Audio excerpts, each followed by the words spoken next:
Hello friends, स्वागत है आप सभी का इस यूट्यूब चैनल पर।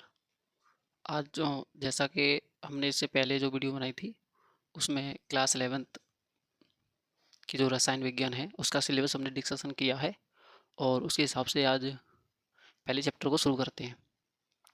तो पहले चैप्टर का नाम है, और एक विनती है छोटी सी, आप पेन और कॉपी लेकर बैठें जिससे कि चीज़ों को नोट करते जाएं। डालिए, पहले चैप्टर का नाम है रसायन विज्ञान की कुछ मूलभूत अवधारणाएं। लिखिए, मेरे साथ साथ लिखते जाइए आप।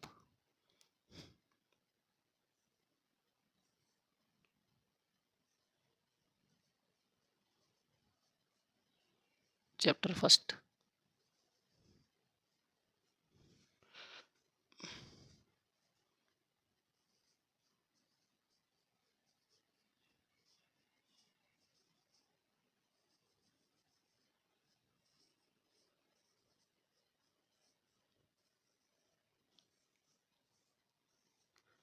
रसायन विज्ञान की कुछ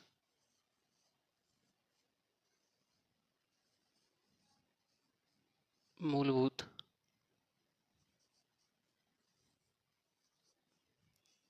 अवधारणाएं, और इसको इंग्लिश में कहते हैं सम बेसिक कंसेप्ट ऑफ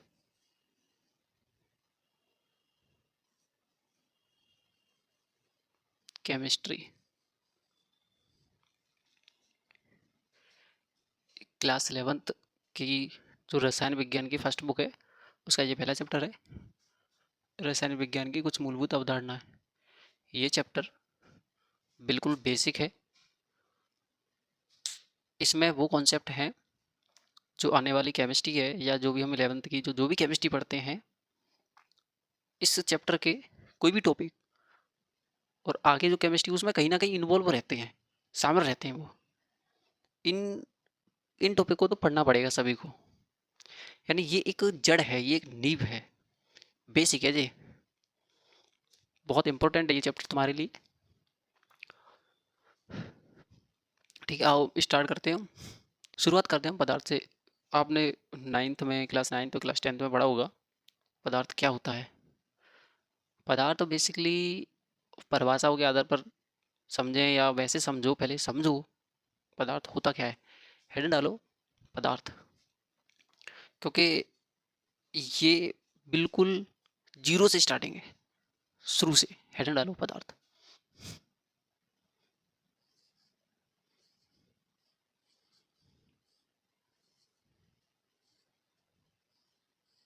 जिसको हम इंग्लिश में मैटर कहते हैं। क्या होता है सुन लो। हर वह वस्तु, हर वो वस्तु ब्रह्मांड में, हर वो वस्तु जिसमें कुछ द्रव्यमान होता है और वह कुछ स्थान घेरती है। जैसे उदाहरण के तौर पर मेरे पास एक मार्कर है। अब इस मार्कर में कुछ वजन होगा जिसको हम द्रव्यमान के नाम से जानते हैं, और यदि हम इसको किसी स्थान पर रख दें तो ये कुछ स्थान घेरेगी या नहीं।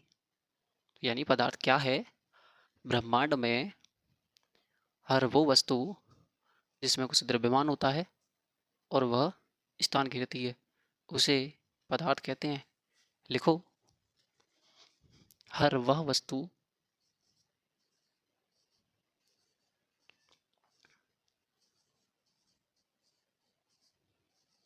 हर वह वस्तु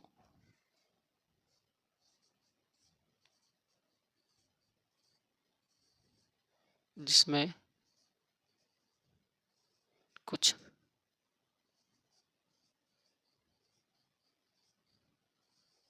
द्रव्यमान होता है,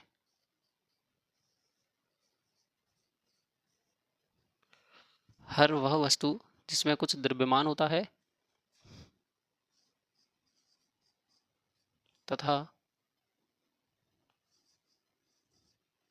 वह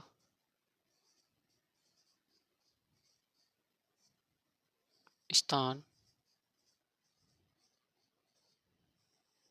घेरती हो।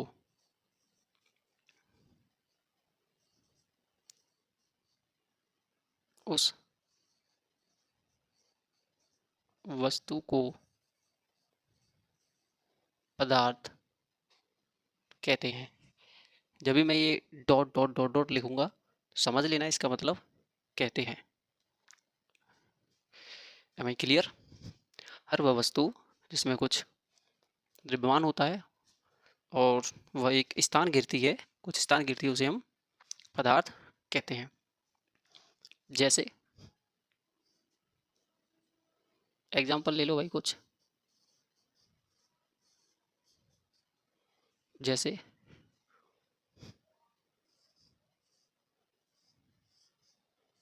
पेन हो गई,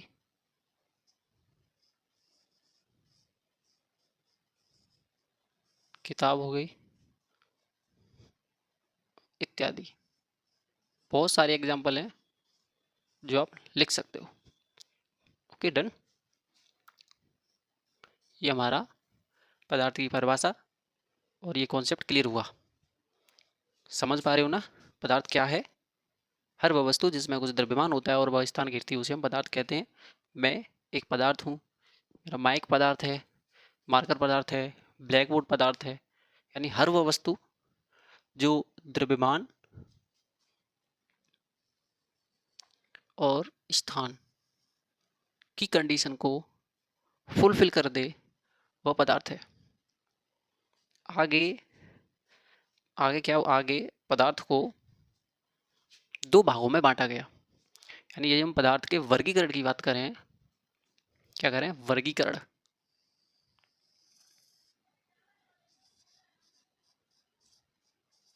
ये वर्गीकरण हम आप तो करेंगे नहीं, साइंटिस्ट लोग करते हैं, जिसको आप बोलते हैं क्लासिफिकेशन।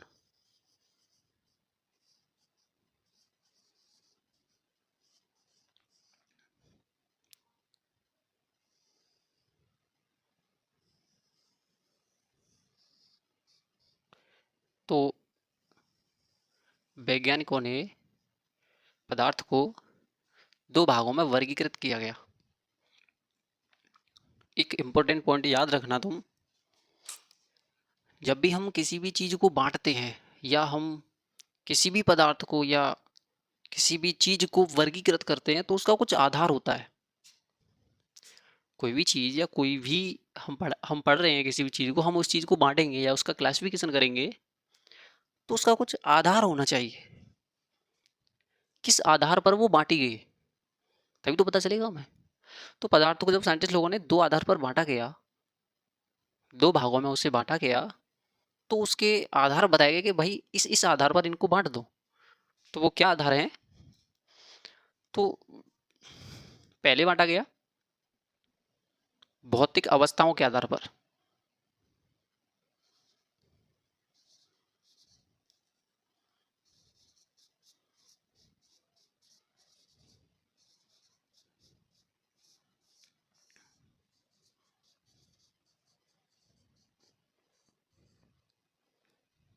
और दूसरा आधार हुआ रासायनिक अवस्थाओं के आधार पर।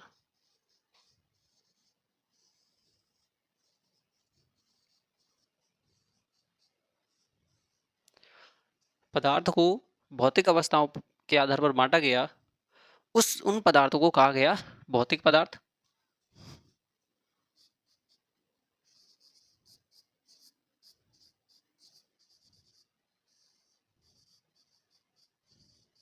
जिन पदार्थों को भौतिक अवस्थाओं के आधार पर बांटा गया उन्हें कहा गया भौतिक पदार्थ। जिन पदार्थों को रासायनिक अवस्थाओं के आधार पर बांटा गया उन्हें कहा गया रासायनिक पदार्थ। यानी भौतिक अवस्था को बोलते हैं इंग्लिश में फिजिकल स्टेट, रासायनिक अवस्था को बोलते हैं केमिकल स्टेट।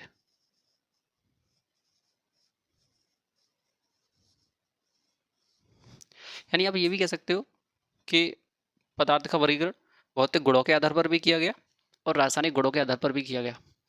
भौतिक गुण और रासायनिक गुण क्या होते हैं? भौतिक गुण सिंपल है, पदार्थ की अवस्थाएं बदल सकती हैं, पर पदार्थ तो ना तो नया बनता है और ना ही पदार्थ बदलता है।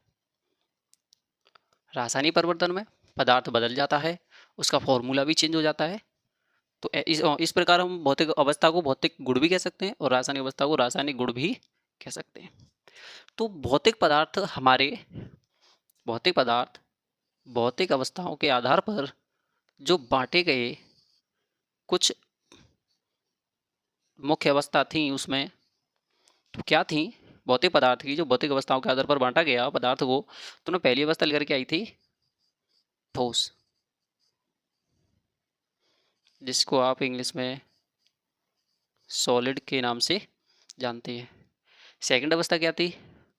भौतिक पदार्थ को भौतिक अवस्थाओं के आधार पर जब बांटा गया या उनको आगे क्लासिफाई किया गया, उसके आधार पर है ये। तो सेकंड अवस्था क्या थी? द्रव, जिसको आप लिक्विड कहते हैं। थर्ड अवस्था क्या थी? गैस, जिसको इंग्लिश में कैसी कहते हैं? पदार्थ की जो भौतिक अवस्थाएं हैं, मेनली मुख्यतः तीन अवस्थाएं हैं, आगे हम और भी पढ़ते हैं। चौथी अवस्था होती है प्लाज्मा और पांचवी अवस्था होती है, यहाँ नंबर डाल लेना आगे इनके आगे, first, second, third, four, five, B, E, C, Bose Einstein condensates. यानी ये दो वैज्ञानिकों ने मिलकर बनाया, इसलिए ये दो वैज्ञानिकों के नाम पर रखा गया। नेक्स्ट लेक्चर में हम डिस्कशन कर लेंगे ये क्या है। ओके, अब चलते हैं। रासायनिक अवस्था या रासायनिक गुणों के आधार पर जिन पदार्थों को बांटा गया उन्हें रासायनिक पदार्थ कहते हैं। अब रासायनिक पदार्थों को भी यहाँ से दो भागों में बांट दिया गया। जब भी साइंटिस्टों ने रासायनिक पदार्थ को बांटा गया, यहाँ से भी दो आधार पर बांट दिया उन्होंने। उन्हें बांटा कि भैया रासायनिक गुणों के आधार पर जो रासायनिक पदार्थ होंगे, एक तो होंगे शुद्ध पदार्थ, शुद्ध पदार्थ, जिसको इंग्लिश में बोलते हैं प्योर मैटर। एक बांटा गया अशुद्ध पदार्थ,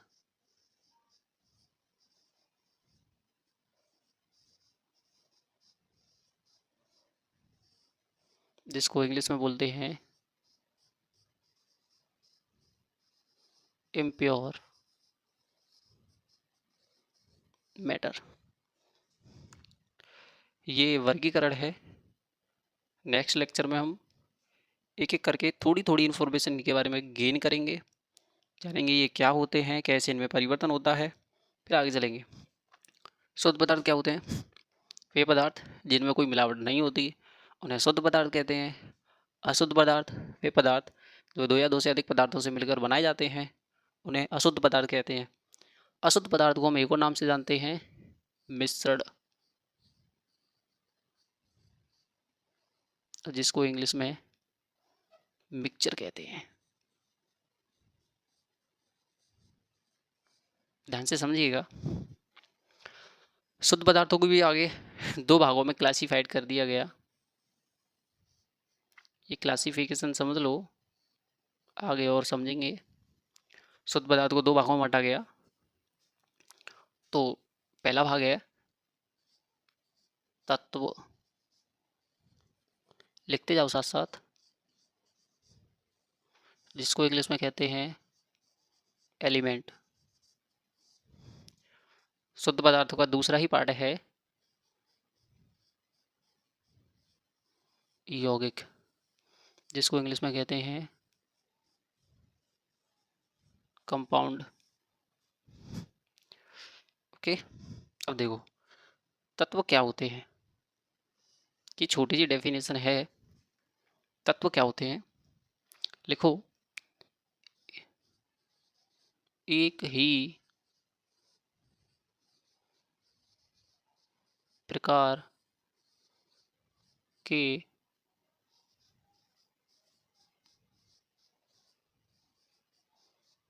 परमाणुओं को तत्व कहते हैं। परमाणु क्या होते हैं ये देखो, अलग से कॉन्सेप्ट समझते हैं यहाँ पे।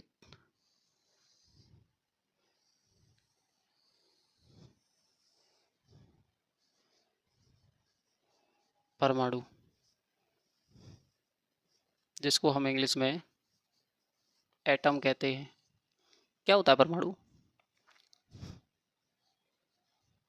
यदि हम ओल्ड थ्योरी के अनुसार देखें तो ओल्ड थ्योरी यानी जॉन डोल्टन सर के हिसाब से, पुराने साइंटिस्टों के हिसाब से, उन्होंने कहा कि परमाणु किसी भी पदार्थ का वह सबसे छोटा हिस्सा होगा जो जिसे ना तो हम देख सकते हैं और ना ही हम उसे अधिक भागों में बांट सकते हैं। जैसे मान लो मेरे पास एक एक चौक का टुकड़ा है, मेरे पास एक चौक का टुकड़ा है। अब मैं इस चौक को, ये टुकड़े को इतना पार्ट ले लूँ, तोड़ दूँ तो इतना पार्ट बचा, इसको मैं और तोड़ दूँ इतना पार्ट बचा, मैं इसको और तोड़ दूँ इतना पार्ट बचा। यानी मैं इस चौक के टुकड़े को तोड़ता जाऊँ तोड़ता जाऊँ तोड़ता जाऊँ तोड़ता जाऊँ और एक हिस्सा यानी एक लास्ट पार्ट मुझे ऐसा मिल जाए कि उस हिस्से को ना तो मैं और तोड़ सकूँ और उस हिस्से को ना तो मैं और देख सकूँ, वही हिस्सा परमाणु कहलाया। यानी पदार्थ का वह सबसे छोटा हिस्सा जिसको ना तो हम देख सकते हैं और ना ही आगे विभाजित कर सकते हैं, यानी और ज़्यादा नहीं तोड़ सकते, उसे परमाणु कहा गया। ये ओल्ड थ्योरी कहती है। That is clear. यानी परमाणु वह अविभाज्य कण है जिसको ना तोड़ा ना देखा जा सकता है, उसे परमाणु कहते हैं। ठीक है। परमाणु हमारे 9th 10th में, तुमने 9th क्लास 10th में पढ़ा होगा, कहीं से भी पढ़ा होगा, पढ़े होंगे तुमने। चलो मैं लिख देता हूँ ओल्ड थ्योरी क्या कहती है कि पदार्थ का वह सबसे छोटा हिस्सा, पदार्थ का वह सबसे छोटा हिस्सा जिसे ना तो देखा जा सकता है और ना तो तोड़ा जा सकता है। अब यदि हम एग्जाम्पल में बात करें, ध्यान ध्यान से देखो, हाइड्रोजन जैसे मलैच होता है, ये परमाणु है।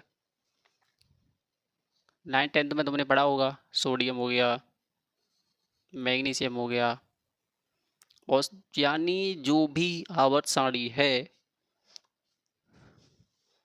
क्लास 10th में आवर्त सारणी के बारे में नहीं बताया गया, बहुत सारे परमाणु के बारे में बताया गया है, कैल्शियम हो गया इत्यादि। जितने भी ये हमारे पास परमाणु हैं या जो भी ये पदार्थ हैं, ये सभी क्या है? परमाणु हैं। यहाँ कॉन्सेप्ट को पकड़ो, एलिमेंट क्या है? एक ही प्रकार के परमाणु, एक ही प्रकार के परमाणु को तत्व कहते हैं।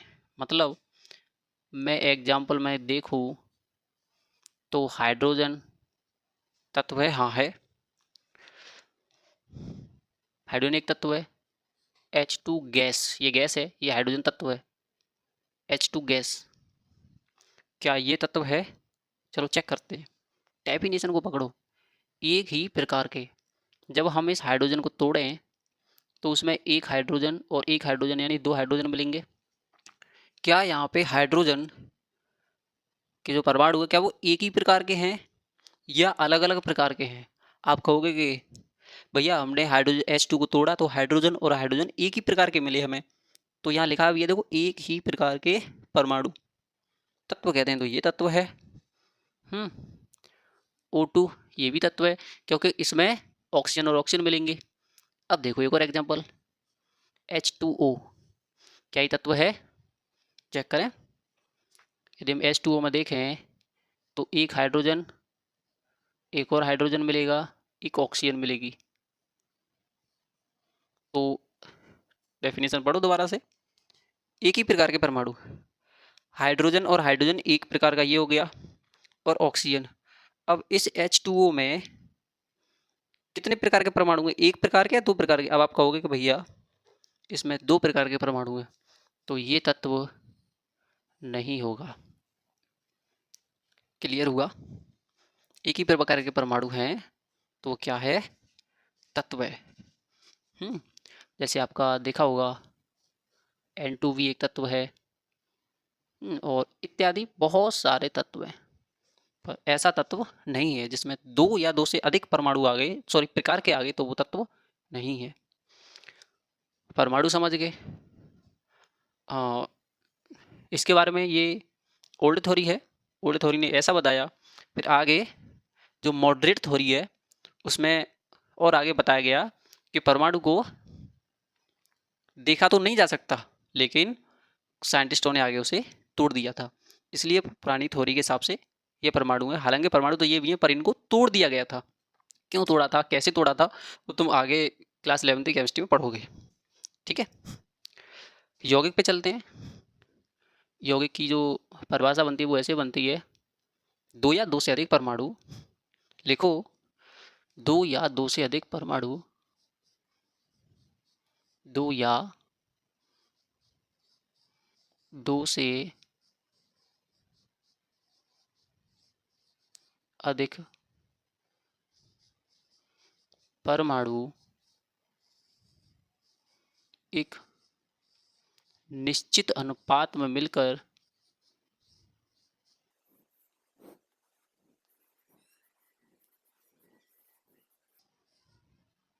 अनुपात में मिलकर, आप ऐसे लिख सकते हो, दो या दो से अधिक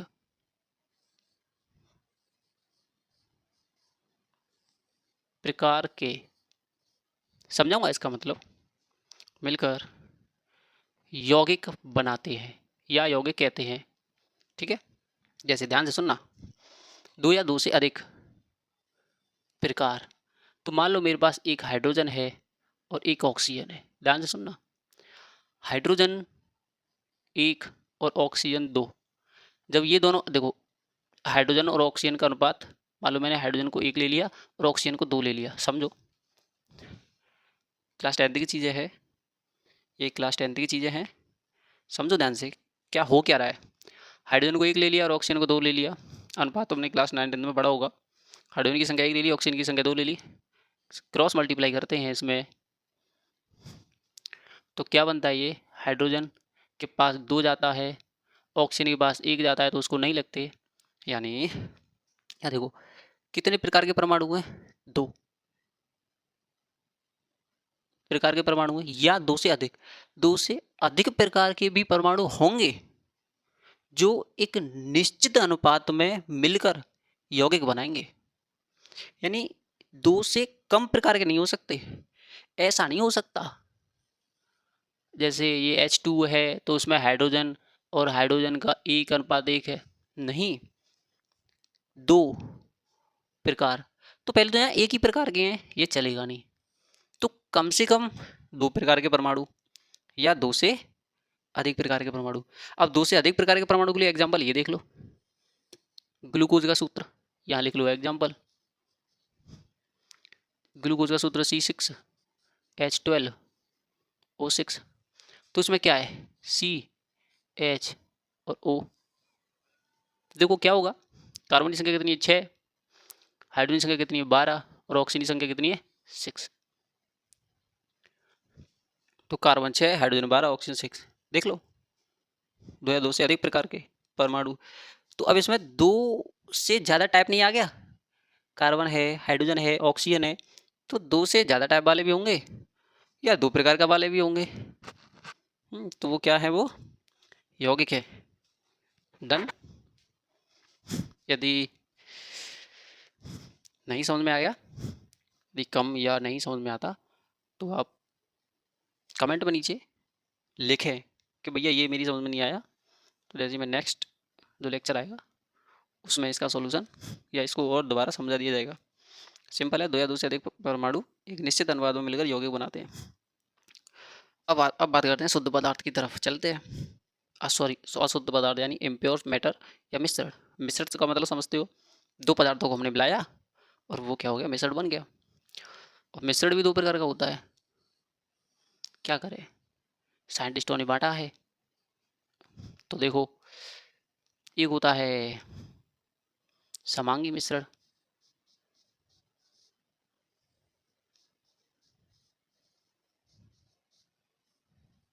एक होता है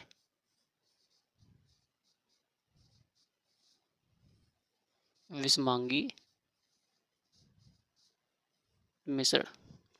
एक होता है समांगी मिश्रण, एक होता है विषमांगी मिश्रण। समांगी मिश्रण को बोलते हैं इंग्लिश में होमोजीनियस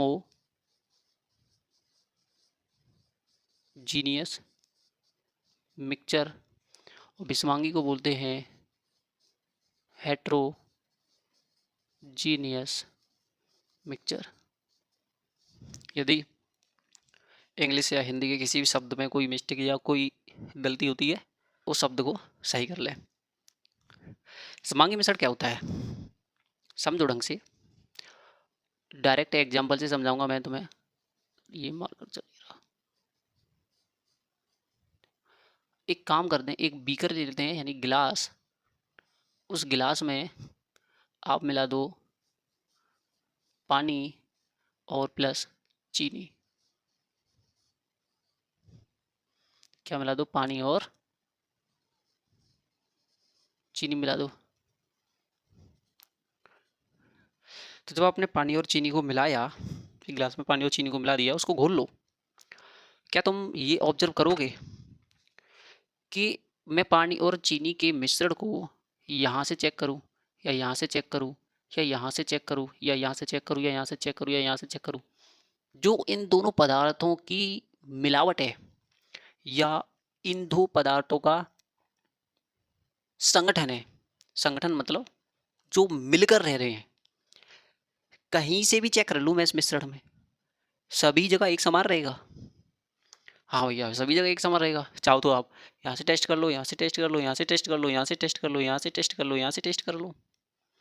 नमक सॉरी चीनी और पानी के मिश्रण को जब आप मिलाते हो, तो जो दो पदार्थों का संगठन है, यानी वो चीनी और पानी एक दूसरे से कितने मिल चुके हैं, यदि हम ये चीज़ चेक करें तो इस पूरे मिश्रण में कहीं भी चेक कर लो, वो सभी जगह कैसा रहेगा, समान। यानी जो पदार्थों का संगठन है, क्या है, सॉरी ये चल नहीं रहा, पदार्थों का जो संगठन है वो कैसा रहेगा, समान। तो उन पदार्थों का संगठन यदि समान है तो उसे बोलते हैं समांगी मिश्रण। वहीं यदि